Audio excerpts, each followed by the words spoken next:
It's day 20 of this trial. So, Chris, we've been hearing the jury has from a woman who goes by the pseudonym Jane, one of Sean Combs' ex-girlfriends. And similar to Cassie Ventura, she has been detailing these horrific allegations of abuse and of exploitation.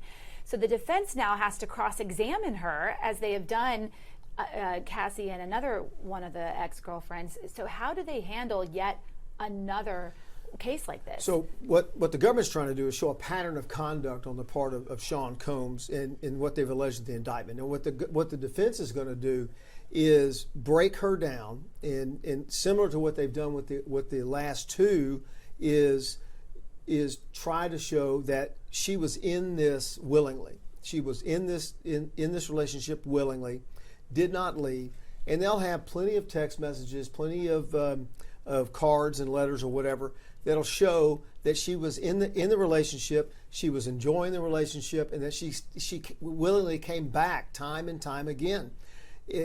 All of those things to show she could have left, she could have stayed out when she left and came back. And similar to what Cassie did, I enjoy these things. Mm-hmm. Every time someone did that, they get to use that to say, you did this willingly.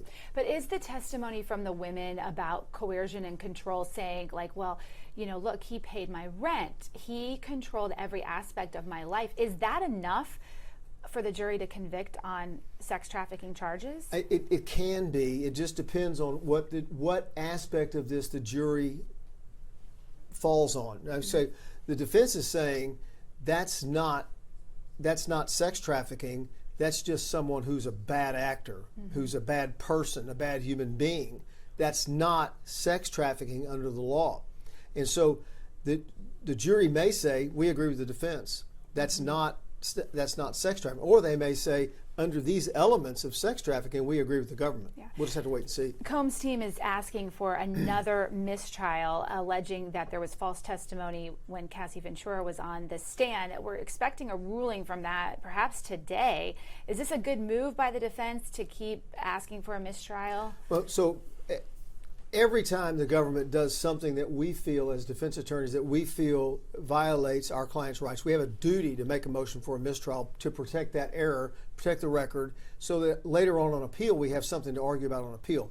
But this motion for mistrial is one that I think needs to be made, because what they're alleging is the government knowingly put up false and perjured testimony and did it in an effort to sway the jury against Sean Combs. And that what they're saying is they knew this testimony was false when they put this witness on the stand. Mm-hmm. I think they have to do this the way they're doing it, to highlight that the government is as a bad actor here. This is a good motion. All right. Well, he faces life in prison if convicted. You can follow the latest on the trial on air and on the Free Fox local app. Thanks, Chris. You bet.